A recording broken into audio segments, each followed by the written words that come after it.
360కి స్వాగతం. ముందుగా ముఖ్యాంశాలు.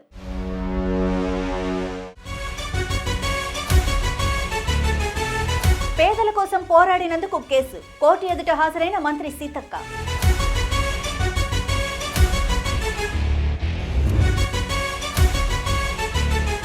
తెలంగాణ భవన్లో కేటీఆర్ బర్త్డే సెలబ్రేషన్స్, భారీగా తరలివచ్చిన నాయకులు.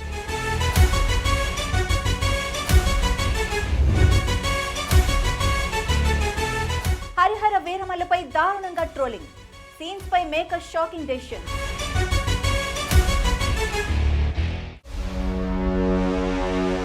ఇక వివరాల్లోకి వెళ్తే, జనసేన కార్యకర్తలు 15 నిమిషాలు రణరంగం సృష్టించారని మాజీ మంత్రి కారుమూరి వెంకట నాగేశ్వరరావు మండిపడ్డారు.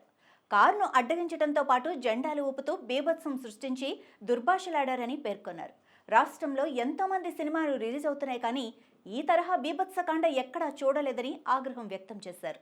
మాజీ సీఎం వైఎస్ జగన్మోహన్ రెడ్డి ఏం తప్పు చేశారని, ఆయన బొమ్మపై కాలుతో ఎందుకు తన్నుతున్నారని ప్రశ్నించారు. సైలెన్సర్లు తీసి సౌండ్ చేసుకుంటూ వెళ్తా ఉన్నారు. సరే, వెళ్ళొచ్చు. కానీ మా ప్రచార రథాన్ని ఆపి, ప్రచార రథం మీద ఉన్న బాయ్నెట్ మీద ఎక్కి, ప్రచార రథం ఎక్కి జెండాలతోటి ఊపుతూ ఒక 15 నిమిషాలు రణరంగం సృష్టించారు. చాలా దౌర్జన్యంగా, దారుణంగా ఆ కారు వాటిని కూడా డ్యామేజ్ చేస్తూ, ఏదైతే జగన్ గారు ఫిగర్ ఉందో, బొమ్మ ఉందో, దాని మీద ఎక్కి తొక్కే కార్యక్రమం కూడా చేశారు. ఇది దుర్మార్గమైన పని, హేయమైన పని, ఇది నీచమైన పని అని నేను అంటున్నాను. ఇక్కడ ఈ దేశంలో చాలామంది హీరోలు ఉన్నారు. వాళ్ళందరూ సినిమాలు కూడా రిలీజ్ అవుతూ ఉంటాయి. రిలీజ్ ఫంక్షన్లో చాలామంది చేసుకుంటూ ఉంటారు, తప్పులేదు. ఇవాళ చాలామంది హీరోలు సినిమాలు ఇక్కడ రిలీజ్ అవుతున్నాయి, తణుకులోనూ చేస్తున్నారు కూడా. అది మంచిగా ఉన్న సినిమాలు నచ్చిన వాళ్ళు వెళ్తున్నారు, చూసుకుంటున్నారు, పార్టీలతో భేదాలు లేకుండా. కానీ నిన్న దారుణంగా అక్కడికి వచ్చి ఆ కారుని అడ్డగిస్తుంతో పాటు దుర్భాషలాడుతూ ఆ జెండాలు ఊపి దారుణాతి దారుణంగా అక్కడ బీభత్సకాండ సృష్టించారు. చాలామంది ప్రజలు ఇబ్బంది పడ్డారు. ఆ ప్రజలు ట్రాఫిక్ జామ్ అయి ఆ పొల్యూషన్ సౌండ్ తోటి చాలా ఇబ్బంది పెట్టే కార్యక్రమం చేశారు. ఇది ఎంతవరకు తగునని నేను అంటున్నాను. ఎందుకంటే ఈ రాష్ట్రంలో ఎంతమంది సినిమాలు అవుతున్నాయి, కానీ ఈ రకమైన బీభత్సకాండ ఎక్కడా లేదు. ఇట్లాంటి బీభత్సకాండ ఎందుకు జరగాలని చెప్పి నేను ప్రశ్నిస్తున్నాను. తెలంగాణ రాష్ట్ర మంత్రి సీతక్క నేడు నాంపల్లి స్పెషల్ కోర్టు ఎదుట హాజరయ్యారు. గత విచారణలో హాజరు కాలేకపోవడంతో కోర్టు నాన్ బెయిలబుల్ వారెంట్ జారీ చేయగా, దీనితో మంత్రి సీతక్క ఈరోజు కోర్టుకు హాజరయ్యారు. 2021లో కరోనా మహమ్మారి తీవ్ర స్థాయిలో విస్తరించిన సమయంలో పేద ప్రజల ప్రైవేట్ ఆసుపత్రి బిల్లులు చెల్లించలేక తీవ్ర ఇబ్బందులు ఎదుర్కొనగా, ఆరోగ్యశ్రీలో కరోనా చికిత్సను కలపాలని డిమాండ్ చేస్తూ సీతక్క నాయకత్వంలో నిరసన కార్యక్రమాలు చేపట్టాయి. అయితే ఈ నిరసనపై ప్రభుత్వం కరోనా వ్యాప్తికి కారణమయ్యారన్న ఆరోపణలతో కేసు నమోదు చేసింది.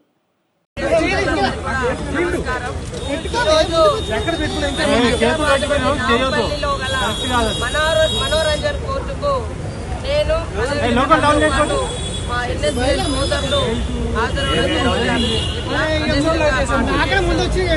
మన కృష్ణగౌడన్న, అదేవిధంగా నరేందర్ గారు, ఇంకా ఇతర సోదరులందరూ కూడా ఈరోజు అడ్వకేట్స్, మరి నాతో పాటు మిగతా క్లయింట్స్ కూడా హాజరవడం జరిగింది. కేసు ఏప్రిల్ 25, 26 ఆ రోజులలో పీక్ స్టేజ్లో కరోనా ఉండే, రాష్ట్ర వ్యాప్తంగా కరోనా తోటి పెద్ద ఎత్తున సఫర్ అవుతున్నటువంటి పేదల కోసం కరోనాను ఆరోగ్యశ్రీలో చేర్చండి అని మేము ఇందిరా పార్క్ దగ్గర ధర్నా చేస్తే, దీక్ష చేస్తే, ఆనాటి బీఆర్ఎస్ ప్రభుత్వం, కేసీఆర్ ప్రభుత్వం ఆనాడు నా మీద, మరి ఆనాటి ఎన్ఎస్సీఐ అధ్యక్షుడు, ఈనాటి ఎమ్మెల్సీ బల్మూరు వెంకట్ మీద, మా ఎన్ఎస్సీఐ హైదరాబాద్ జిల్లా అధ్యక్షుడు అభిజిత్ మీద, ఇంకా మిగతా సోదరుల మీద మరి మేమేదో కరోనాను వ్యాప్తి చేస్తున్నామని ఉల్టా తప్పుడు కేసులు పెట్టడం జరిగింది. మేమేమో కరోనా టైంలో ఇల్లు చూసినాము, గడప గడప తిరిగినాము, కష్టాలు చూసినాము. పేదవాళ్ళు ప్రైవేట్ హాస్పిటల్లో పోతే లక్షలలో ఖర్చు పెట్టుకోవాల్సి వస్తుంది, వేల మంది చనిపోతున్నారు. కాబట్టి కరోనాను ఆరోగ్యశ్రీలో చేర్చాలని మేము డిమాండ్ చేస్తే ఉల్టా మా మీదనే ఆ కరోనాను వ్యాప్తి చేస్తున్న సీతక్క అని మరి ఉల్టా కేసు పెట్టడం జరిగింది. దానికోసం ఈ రోజు అటెండ్ అవ్వడం జరిగింది. సో మీరు చూస్తా ఉన్నారు, మేము పబ్లిక్ ఇంట్రెస్ట్ లో ఆ రోజు కరోనా వ్యాధి నుంచి పేదవాళ్ళను కాపాడుకోవాలనే ఉద్దేశంతో ఆరోగ్యశ్రీలో కరోనా చేర్చాలని ప్రజల యొక్క డిమాండ్, ప్రజల యొక్క అవస్థలు చూసి మేము ఆనాడు పోరాటం చేయడం జరిగింది.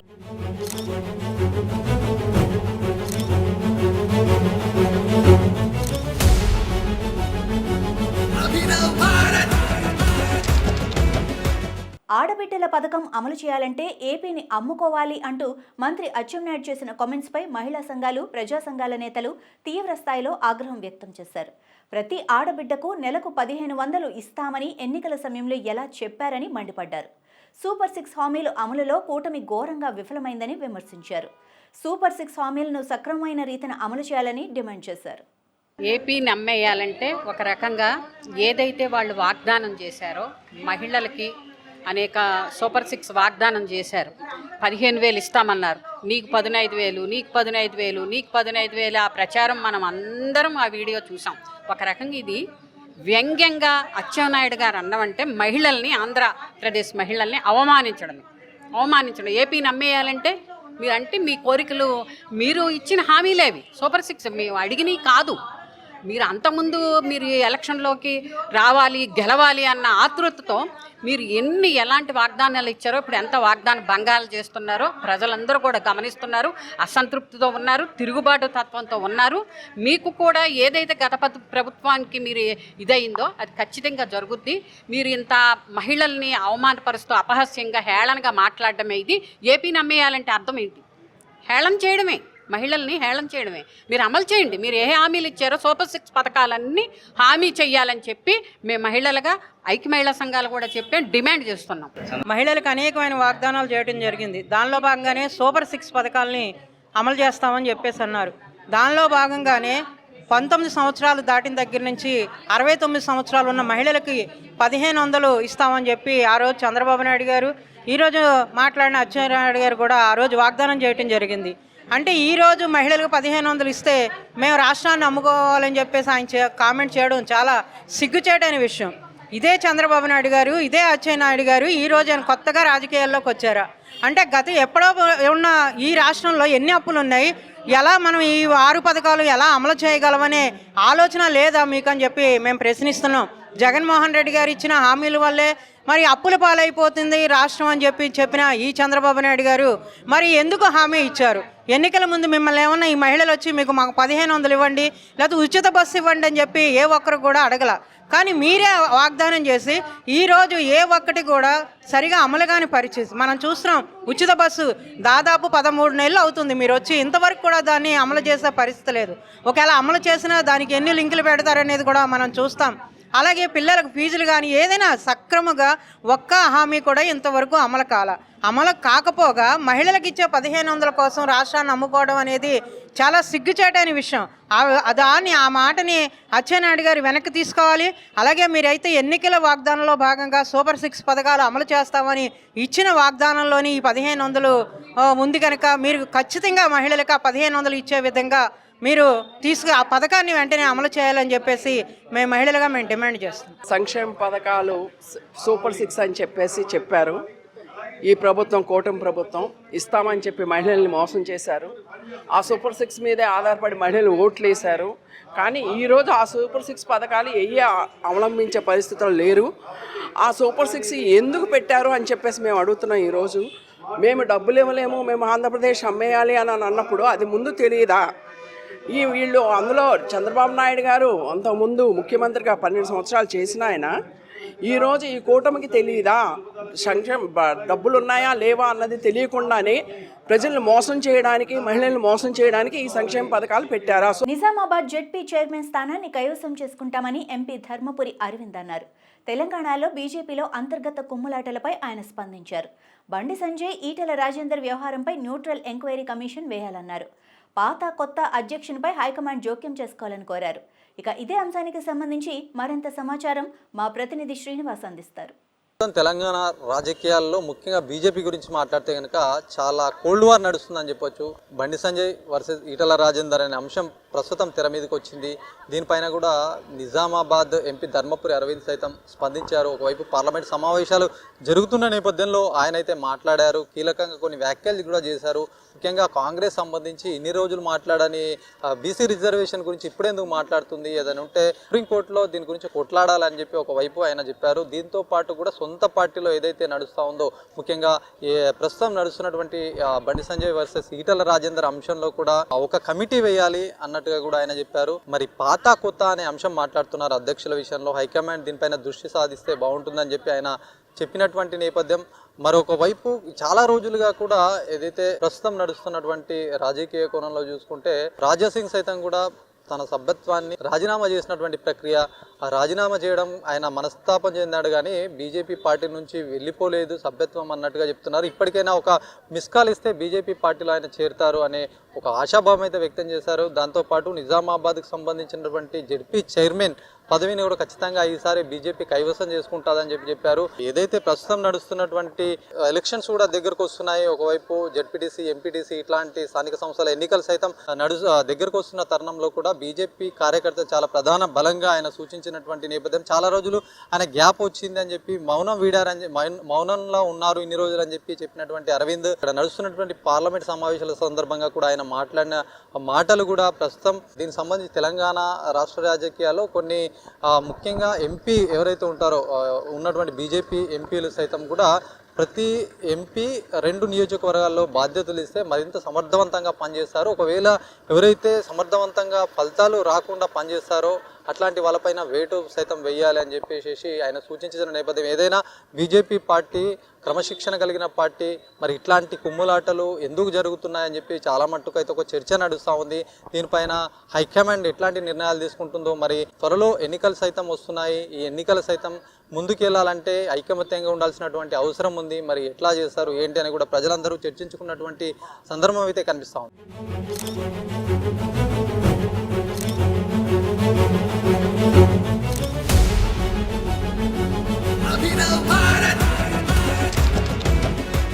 తెలంగాణ భవన్లో కేటీఆర్ బర్త్డే సెలబ్రేషన్స్ ఘనంగా జరిగాయి. భారీగా అభిమానులు తరలివచ్చి కేటీఆర్కు శుభాకాంక్షలు తెలిపారు. దీంతో అక్కడంతా పండగ వాతావరణం నెలకొంది. కేటీఆర్ పుట్టినరోజును పురస్కరించుకొని పలువురు అభిమానులు, నాయకులు మీడియాతో మాట్లాడారు. ఒక పండగ వాతావరణమే, ఎందుకంటే హైదరాబాద్లో నివాసం ఉంటున్న ప్రతి ఒక్కరికి కూడా ఇది ఒక పండుగ. ఎందుకు చెప్తున్నా అంటే ఇవాళ ఏ స్కైవే చూసినా, ఏ అభివృద్ధి చూసినా, ఇవాళ పెట్టుబడుల ద్వారా ఇన్ని కంపెనీలు హైదరాబాద్ మహానగరంలో వచ్చిన కేవలం కేటీఆర్ గారి వల్లనే అని చెప్పుకోక తప్పదు. కాబట్టి ఇది హైదరాబాద్ వాసులకు పెద్ద పండుగ వాతావరణం అని తెలియజేసుకున్నాను. తెలంగాణ సీఎం ఎవరంటే కేటీఆర్ పేరు చెప్పే పరిస్థితి ఉంది తప్పించి రేవంత్ రెడ్డి చెప్పే పరిస్థితి లేదు. ఎందుకంటే దొంగ హామీలు అమలు కానివి 420 ఇచ్చి వాళ్ళ అధికారంలోకి ఎక్కిరు. కానీ కేసీఆర్ గారి సుస్థిర పాలన చూసిరు, కేటీఆర్ గారి దిశానిర్దేశం చూసిరు.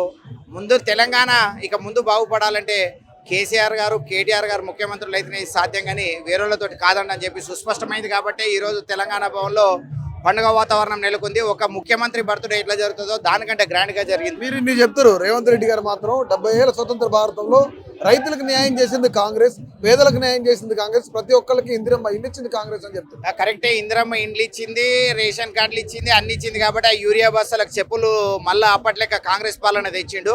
ఒకప్పుడు కాంగ్రెస్ పాలనలో ఏ విధంగా అయితే చెప్పులు లైన్లో పెట్టి తీసుకునేదో అదే పరిస్థితి తెచ్చిండు. ఆయన కాంగ్రెస్ పాలన తెస్తా అన్నాడు, కాంగ్రెస్ పాలన తెచ్చిండు. కానీ నిజంగా ఏదైతే తెలంగాణ 2014 నుంచి ఇప్పటి వరకు ముందలున్నదో ఆ తెలంగాణను తెచ్చుడు ఈ కాంగ్రెస్ వాళ్ళతో కారణం చెప్పి సుస్పష్టమైంది. ఇవాళ తెలంగాణ భవన్లో కేటీఆర్ గారికి జన్మదిన శుభాకాంక్షలు చెప్తామని రాష్ట్ర వ్యాప్తంగా విద్యార్థులు, యువకులు చాలా మంది పార్టీ కార్యకర్తలు అందరూ రావడం జరిగింది. ఎందుకంటే కేటీఆర్ గారు 10 సంవత్సరాలుగా మంత్రిగా పనిచేసి హైదరాబాద్ అభివృద్ధికి ఇవాళ బాటలు వేశారు. వారు వచ్చిన తర్వాత ఐటీ రంగంలో చాలా అద్భుతమైన ప్రగతి సాధించి చదువుకున్న నిరుద్యోగులకు లక్షలాది మందికి దాదాపు 16 లక్షల మందికి పైగా చాలా మందికి ఐటీ రంగంలో ఇవాళ ఉద్యోగాలు వచ్చినాయి. పరిశ్రమల రంగంలో ఉద్యోగాలు వచ్చినాయి. ఇవాళ రేవంత్ రెడ్డి ప్రభుత్వం వచ్చిన తర్వాత ఇవాళ చాలా కంపెనీలు అన్ని ఇవాళ వెళ్ళిపోతున్నాయి. ఉద్యోగాలు ఇచ్చే పరిస్థితి రాష్ట్రం లేదు. ఉన్న పరిశ్రమలు మూసేసే పరిస్థితి ఇవాళ కనిపిస్తూ ఉన్నాయి. కాబట్టి మళ్ళీ రావాలి కేసీఆర్ గారే మళ్ళీ మంత్రిగా మళ్ళీ కేటీఆర్ గారు ఉందని చెప్పి ప్రజలు కోరుకుంటా ఉన్నారు. కూటమి ప్రభుత్వం దళితుల ఆత్మగౌరవాన్ని దెబ్బతీస్తోందని, సామర్థ్యాలు ఉన్న అందరూ సమానమే అని పరిపాలన చేసిన వ్యక్తి జగన్మోహన్ రెడ్డి అని మాత్రమే అని వైసీపీ ఎమ్మెల్సీ మొండితోక అరుణ్ కుమార్ అన్నారు. వైఎస్ఆర్ కాంగ్రెస్ ప్రభుత్వ పాలనలో దళితులు, దళిత నాయకులు సగర్వంగా నిలబడగలిగారన్నారు. ఏదైతే అప్పట్లోనే ఏ విధంగా ఒక మనిషిని అంటరానితనం అని చెప్పి ఒక ముద్ర వేసి, ఆ ముద్రలో ఆ గబ్బిలం ఏదైతే ఒక చోట ఇరుక్కుపోయి బయటికి రాలేక దళితులు పడే వేదనను తన రచనల ద్వారా తెలియజేసిన జాషువా గారి రచనలు ఇప్పుడు కూడా చదువుతుంటే ప్రస్తుత ప్రభుత్వ పనితీరు జాషువా గారి రచనలు ప్రతిబింబిస్తుంది. ఒకప్పుడు ఏ విధంగా వైఎస్ఆర్ కాంగ్రెస్ పార్టీ ప్రభుత్వంలో జగన్మోహన్ రెడ్డి గారు దళితుల ఆత్మగౌరవంతో, ఆత్మవిశ్వాసంతో వారి కాళ్ళ మీద వాళ్ళు బతికే విధంగా స్వేచ్ఛనిచ్చారో, ఆ స్వేచ్ఛను హరించే విధంగా ఈ ప్రభుత్వం, ఈ తెలుగుదేశం ప్రభుత్వం ఏ విధంగా హరిస్తుందనేది మనందరం కూడా చూస్తున్నాం. ఏ విధంగా దళితుల మీద దాడులు కావచ్చు, వాళ్ళ ఆత్మగౌరవాన్ని దెబ్బతీసే పనులు కావచ్చు, వాళ్ళ ఆత్మశైర్యాన్ని దెబ్బతీసే పనులు కావచ్చు, ఒక మనిషిని మనిషిలాగా చూడకుండా చేసే పనులు కావచ్చు, ఇవన్నీ కూడా ఈ తెలుగుదేశం ప్రభుత్వం చేస్తున్న పనులు. ఆనాడు ప్రభుత్వంలో, వైఎస్ఆర్ కాంగ్రెస్ ప్రభుత్వంలో సగర్వంగా దళితులు అన్న మాట కాకుండా వాళ్ళకి కెపాసిటీ, క్యాపబిలిటీ ఉంటే చాలు, ఎవరన్నా సరే వాళ్ళందరూ సమానమే, మనంతా సమానమే అని చెప్పి పరిపాలన చేసిన ఏకైక నాయకుడు జగన్మోహన్ రెడ్డి గారు. ఈరోజు ఇంతమంది ఒక పార్టీ ఆఫీసులో ఇంతమంది దళిత నాయకులందరూ కూడా సగర్వంగా ఈరోజు అంబేద్కర్ది కావచ్చు, లేకపోతే బాబు జగజ్జీవన్ రావు గారిది కావచ్చు, గుర్రం జాషువా గారిది కావచ్చు, ఎవరిదన్నా సరే వాళ్ళ ఆలోచనల్ని, వాళ్ళ రచనల్ని, వాళ్ళ దృక్పథాన్ని అన్నీ తీసుకొని పరిపాలన చేసిన నాయకుడు ఎవరైనా ఉన్నారంటే ఒక జగన్మోహన్ రెడ్డి గారు మాత్రమే. మరి అటువంటి జగన్మోహన్ రెడ్డి గారి ప్రభుత్వం మళ్లీ రావాలని ప్రతి ఒక్క దళితుడు కూడా ఈరోజు కోరుకుంటున్నారు. అదేవిధంగా ఇందాక జాషువా గారి గురించి సోదరులు సురేష్ గారు చెప్పారు. ఏ విధంగా మా ప్రభుత్వంలో ఏ విధంగా కళాపీఠం కావచ్చు, ఏ విధంగా జాషువా గారి రచనలు 10 కాలాల పాటు ఉండాలి, వాళ్ళ ఆలోచనలు, వాళ్ళ సిద్ధాంతాలు ఏ విధంగా 10 కాలాల పాటు ఉండాలని జగన్మోహన్ రెడ్డి గారు కృషి చేశారు. ఈ ప్రభుత్వం కూడా అదేవిధంగా కృషి చేయాలి, లేకపోతే దళితుల దగ్గర నుంచి తీవ్ర వ్యతిరేకత వస్తుందని చెప్పి తెలియజేస్తున్నాను. Thank you.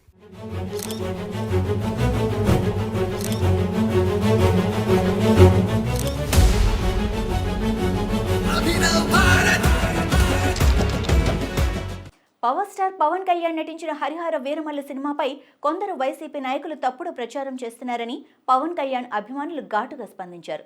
సినిమాపై నెగిటివ్ ప్రచారం చేస్తున్నారని ఒంగోలులో ఆయన అభిమానులు ఆగ్రహం వ్యక్తం చేశారు. ఇక ఇదే అంశంపై మరింత సమాచారం మా ప్రతినిధి శ్రీనివాస్ అందిస్తారు. ఫస్ట్ హాఫ్ అయితే మామూలుగా లేదు, సస్పెన్స్ భలే ఇచ్చాడు. కానీ కీరవాణి మ్యూజిక్ కొట్టాడన్న, మామూలుగా కొట్టలేదన్న. ఫస్ట్ నుంచి సెకండ్ హాఫ్ మొత్తం అయిపోతే ఆ కీరవాణి మ్యూజిక్ మామూలుగా లేదు. థియేటర్లో కూర్చున్న ఒక్కొక్కరు సీట్లో కూడా కూర్చోలేదు, అట్ట సవాల్ వేసి థియేటర్లో మాత్రం ఒక్కొక్కరు స్టేజ్ మీద ఉన్నాడు. భలే చేసింది అన్న సినిమా సెలబ్రేషన్స్ మాత్రం. సినిమా మాత్రం ఒక రేంజ్లో ఉంది. కన్ఫామ్గా పక్కగా ఫ్యామిలీతో చూడాల్సిన సినిమా ఇది. మొఘల్ ఎంపైర్ రూల్స్లో అప్పట్లో కాలంలో అక్బర్ అనేవాళ్ళు హరిహర వీరమల్లు అనే అతను ఎలా అంటే కోహినూర్ వజ్రంగ స్టోరీ ఇది. సినిమా అంటే కన్ఫామ్గా పిల్లలు చూడాల్సిన సినిమా ఇది. అంటే ఆ పీరియడ్లో ఇప్పుడు మామూలు చదువుకుంటారు. అక్బర్ అనేవాడు అప్పట్లో మన ఇప్పుడు ఉన్న సిచ్యువేషన్లో అక్బర్ అనేవాడికి చాలా డెవలప్ చేస్తున్నాం. కానీ అక్బర్ అనేవాడు తన ఒరిజినల్ స్టోరీ హరిహర వీరమల్లు ఉంది. అక్బర్ అని చేసిన నీచాలు మొత్తం హరిహర వీరమల్లు ఉంది, చాలా ఉంది. చూడండి, చెప్పేది కాదు, మీరు చూడండి. పక్కాగా సినిమా హిట్ కొట్టింది. కీరవాణి మహిమ, పవన్ కళ్యాణ్ యాక్షన్ మామూలుగా లేదు.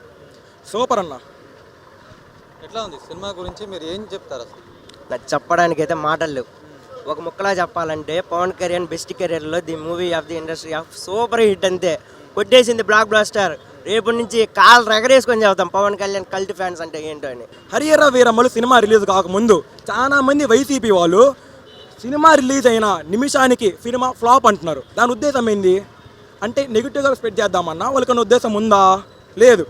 సినిమా మీద నెగిటివ్ స్ప్రెడ్ చేద్దామని. అది వాళ్ళ తాతల తరం కూడా కాదు. ఫస్ట్ వాళ్ళ తాతల మొత్తాల తరం కూడా కాదు. సినిమా రిలీజ్ అయిన సినిమా గురించి చెప్తున్నా. ముఖ్యంగా సినిమా ఏదైతే ఈరోజు రిలీజ్ అయింది, నిన్న మొత్తం ఒంగోలు పట్టణంలో కూడా ఫ్లెక్సీలు సైతం కూడా తీయించారు. అసలు ఏంటి అసలు దాని ఉద్దేశం? దానికి కారణము ఇప్పుడు జరుగుతున్న రూలింగ్ పార్టీ అతిపక్ష పార్టీ. ప్రతిపక్ష పార్టీ బాలినేని శ్రీనివాస్ రెడ్డి గారు ఉన్నారు ఇంతకుముందు వైసీపీలో. దాని కారణం వల్ల ఫ్లెక్సీలు తీయించేశారు. కానీ మళ్ళీ మన ఒంగోలు జనసేన నాయకుడు రీజా జన్న కారణంగా ఫ్లెక్సీలు మళ్ళీ పడ్డాయి. దానికి కారణం వీళ్ళిద్దరే. కానీ ప్రతిపక్షంలో పోయినసారి బాలినేని శ్రీనివాస్ రెడ్డి ఉన్నారు కదా, అతను వైసీపీకి సపోర్ట్ చేశారు కాబట్టి ఈసారి జనసేనకు వచ్చారు. దాని కారణం వల్ల గొడవల వల్ల ఫ్లెక్సీలు తీయించేశారు, మళ్ళీ అంటించారు. ఈ చూసుకొని యాడని చూసుకొని ఉన్నాయి, మళ్ళీ తిరిగి వచ్చేసాయి ఫ్లెక్సీలు. మున్సిపల్ కార్పొరేషన్తో పర్మిషన్ తీసుకొని వచ్చాయి. అక్కడక్కడ మొత్తం అంటే చాలా అంటే ఆంధ్రాలో కావచ్చు, ఇంకా కొన్ని చోట్ల కూడా ఘర్షణలు జరిగాయి, అభిమానులు సైతం కొట్టుకున్నారు. మరి ఇక్కడ ఒంగోలులో ఎట్లా ఉంది? ఒంగోలు అయితే అట్లాంటి గొడవ లేదన్న, ప్రశాంతంగా ఉంది. ఒంగోలు మొత్తం కళ్యాణ్ బాబు ఫ్యాన్సే. అట్లాంటి గొడవలు ఏమీ జరగవు. వచ్చినా కూడా గొడవల్లో వాళ్ళకి తెలుసు, సైలెంట్ వాళ్ళంతా వాళ్ళే వెళ్ళిపోతారు గొడవల్లో కూడా. అభిమానులే ముఖ్యంగా సినిమా కోసం కానీ టికెట్ల కోసం కానీ కొన్ని ఏరియాలలో జరిగినాయి. అభిమానులు అంటే కొంతమంది ఏం చేస్తారని చెప్పాం కదన్న, పాలిటిక్స్ పరంగా వైసీపీ వాళ్ళు చేస్తాను కొట్ర. ఇది ఏంటంటే టికెట్ ఇప్పుడు వాళ్ళంతా వాళ్ళు టికెట్ కొంటారు, మేమే టికెట్ బాగాలేదు మేమే టికెట్ అమ్మేస్తాము అంటే వాళ్ళకి ఘర్షణ జరిగి గొడవలు అవుతున్నాయి. అది మెయిన్ రీజన్. వైసీపీ వాళ్ళు వచ్చి టికెట్ కొంటున్నారు. ఓకే, సినిమా చూడాలి కదా, చూడట్లేదు. సినిమా నచ్చలేదు మేము పోము, సినిమా జరగక ముందనే రిలీజ్ కాకముందనే బ్లాక్లో టికెట్లు అమ్మేస్తాం మాకు సినిమా. అందుకే గొడవలు అవుతున్నాయి. పిఎస్బీకే ఫ్యాన్కి అని చెప్పి స్ప్రెడ్ చేస్తున్నారు. ఒక పిఎస్బీకే ఫ్యాన్కి ఎప్పుడు గొడవలు కావు, కలిసిపోతారు ఎప్పుడైనా. ఇవి ఇప్పటివరకు ఉన్న అప్డేట్స్. మరిన్ని అప్డేట్స్తో మళ్ళీ కలుద్దాం. అంతవరకు చూస్తూనే ఉండండి అభినవ్ భారత్.